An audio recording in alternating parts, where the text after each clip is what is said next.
Mams, pernah nggak sih si kecil tiba-tiba ngerengek, marah-marah, ngamuk berlebihan terutama di tempat umum? Pasti repot ya, kadang bingung ya ngatasinnya. Nah, jangan bingung nih Mams, kali ini kita akan bahas mengenai hal tersebut dan cara mengatasinya. Stay tune di video ini ya.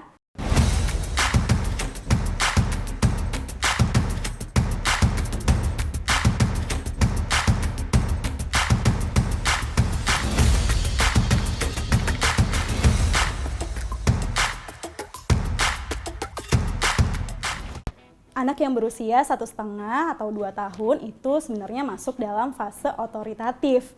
Nah, pada fase ini anak biasanya sudah mulai ingin tahu nih dan merasa punya kendali akan dirinya sendiri. Jadi, dia bisa mengekspresikan seperti enggak atau enggak mau, tapi sebenarnya dia belum bisa ngomong.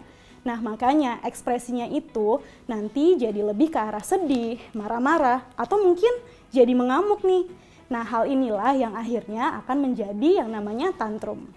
Tahu nggak sih, Mams, sebenarnya tantrum itu merupakan fase yang normal dihadapi oleh setiap anak.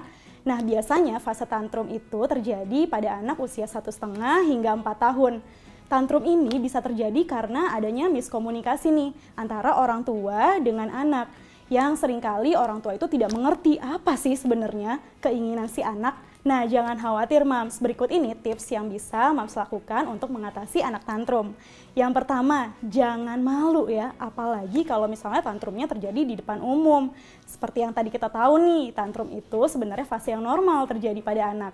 Selanjutnya, tetap tenang dan jangan panik. Kalau misalnya Mams panik, nanti tantrumnya malah sulit lagi ditangani. Nah, kemudian Mams bisa cari tahu nih penyebab tantrum pada anak. Bisa loh tanyain ke si kecil apa sih yang jadi keinginan anaknya.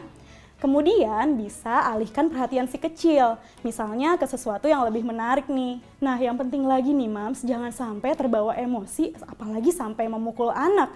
Kalau misalnya Mams malah memukul anak jadi makin gak percaya dan makin sulit lagi nanti untuk ditenanginnya. Selanjutnya, jangan buru-buru untuk merespons nih. Bisa didiamkan dulu dan tunggu anak untuk menyelesaikan tantrumnya. Kalau perlu, bawa anak ke tempat sepi, kemudian tunggu dulu sekitar 30 menit, baru deh Mams boleh peluk atau mengintervensi lebih lanjut. Mams juga bisa loh bernegosiasi dengan anak, Mams bisa nih diskusi dengan anak untuk menyelesaikan tantrumnya. Misalnya kalau anak gak mau makan siang, oke, kalau misalnya nangis terus, nanti jam makan siangnya habis. Nah, tapi kalau jam makan siangnya habis, kita gak bisa makan lagi loh sampai nanti jam makan malam, pasti nanti lapar. Nah, biasanya anak akan berpikir dan menyelesaikan tantrumnya. Kalau nanti tantrumnya udah mereda, Mams bisa edukasi ke anak nih.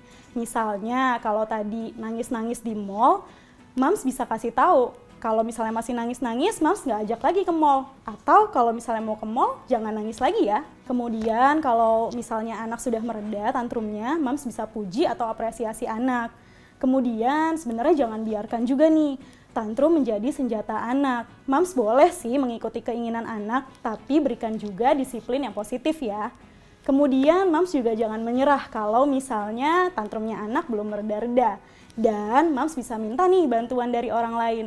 Mams, sebenarnya tantrum itu akan bisa mereda dengan sendirinya loh, seiring dengan perkembangan komunikasi anak. Kemudian tantrum juga bisa nih dikendalikan dengan cara atau teknik parenting yang baik. Pada anak usia 0-2 tahun, Mams bisa menggunakan teknik parenting yaitu secure attachment parenting dan juga disiplin yang positif.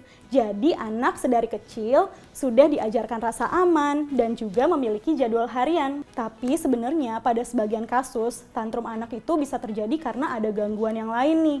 Misalnya gangguan penglihatan, pendengaran, atau gangguan kesehatan mental seperti autisme atau ADHD. Sehingga kalau misalnya tantrum anak sulit untuk berhenti atau misalnya berulang atau anak malah justru menyakiti dirinya sendiri, Mams sudah perlu bantuan psikolog atau psikiater anak nih. Gimana Mams? Sekarang udah lebih tenang kan untuk mengatasi anak yang tantrum? Nah, kalau misalnya Mams masih bingung tentang tantrum atau mau cek gejala kesehatan anak selanjutnya, bisa cek di aplikasi AI Care ya. Atau kalau mau baca lebih lanjut mengenai tantrum atau artikel kesehatan lainnya, bisa baca di website AI Care.